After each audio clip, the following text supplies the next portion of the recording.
अवस्था में थी। एक दिन वो अपनी सखियों के साथ महल के बगीचे में गईं। वहां पेड़ पर एक तोते का जोड़ा बैठा था। वो दोनों आपस में बातें कर रहे थे। एक तोते ने दूसरे से कहा, अयोध्या में एक सुंदर और प्रतापी कुमार हैं, जिनका नाम श्री राम जी है। उनसे जानकी का विवाह होगा। श्री राम जी 11,000 वर्षों तक इस पृथ्वी पर शासन करेंगे। धन्य है वे जानकी देवी और धन्य है वे श्री राम। सीता ने जब अपना नाम सुना तब दोनों तोता तोती की बातें ध्यान से सुनने लगी। अपने विवाह की बात सुनकर और बातें सुनने की इच्छा हुई। ऐसे में माता सीता ने अपनी सखियों से कहकर तोते पकड़वा लिए। सीता जी ने बड़े प्यार से उस तोते से पूछा, डरो मत, मैं तुम्हें कोई नुकसान नहीं पहुंचाऊंगी। तुम जिस राम और सीता की बात कर रहे थे, ये ज्ञान तुम्हें कहां से मिला? तुम कौन हो और कहां से आए हो? दोनों तोते समझ गए कि यह स्वयं सीता है। मादा तोता ने बताया, वाल्मीकि नाम के एक महर्षि हैं, जिन्होंने रामायण नाम के एक मधुर काव्य की रचना की है। हम दोनों उन्हीं के आश्रम में एक पेड़ पर रहते हैं। वे अपने शिष्यों के साथ राम सीता के जीवन की चर्चा करते हैं। हम सुना करते हैं और इस कारण हमें सारी कथा कंठस्थ हो गई है। उस तोते ने सीता को यह भी बताया कि श्री राम महर्षि विश्वामित्र के साथ अपने 3 भाइयों भरत, लक्ष्मण और शत्रुघ्न को लेकर मिथिला आएंगे और राजा जनक के यहाँ रखे भगवान शिव के धनुष को तोड़कर देवी सीता से विवाह करेंगे।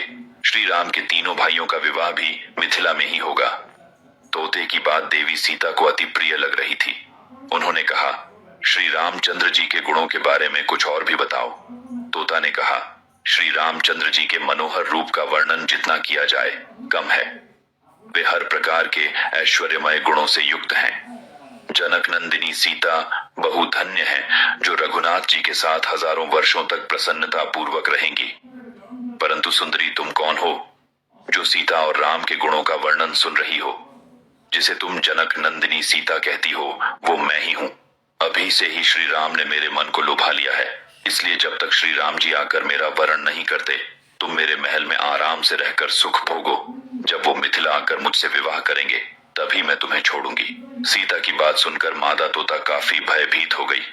इसलिए वो विनती करते हुए देवी सीता से बोली, हम वन में रहने वाले पक्षी हैं। हमें स्वच्छंद रूप से विचरण करना अच्छा लगता है। तुम्हारे महल में हमें सुख कभी नहीं मिलेगा। और तो और, मैं गर्भवती हूँ। मुझे घोंसले में जाकर अपने बच्चों को जन्म देना है। फिर इसके बाद वापस मैं तुम्हारे पास आ जाऊंगी।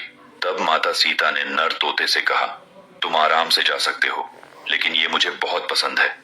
तुम घबराओ नहीं, मैं इसकी अच्छे से देखभाल करूंगी। जब सीता ने उस मादा तोते को छोड़ने से मना कर दिया, तब नर तोता बहुत दुखी हो गया। वह दोबारा सीता जी से निवेदन करता है कि मैं अपनी पत्नी के बिना जिंदा नहीं रह सकता, इसलिए इसे छोड़ दो।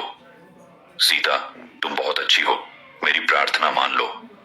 इस तरह उसने बहुत समझाया, लेकिन सीता ने उसकी पत्नी को नहीं छोड़ा। तब मादा तोते ने क्रोध में सीता को श्राप दिया, एक गर्भवती को जिस तरह तुम उसके पति से दूर कर रही हो, उसी तरह तुम जब गर्भवती रहोगी तो तुम्हें पति का बिछोह सहना पड़ेगा। शाप देकर तोती ने प्राण त्याग दिए। तोता बोला, अपनी पत्नी के वचन सत्य करने के लिए मैं ईश्वर को प्रसन्न कर श्री राम जी के नगर में जन्म लूंगा और अपनी पत्नी का शाप सत्य कराने का माध्यम बनूंगा। वही तोता अयोध्या में धोबी का जन्म लिया और जिसने झूठा लांछन लगाकर श्री राम जी को इस बात के लिए विवश किया कि वह सीता को अपने महल से निष्कासित कर दें। इसी पूर्व शाप के कारण सीता जी को गर्भवती अवस्था में ही अयोध्या से वनवास मिला।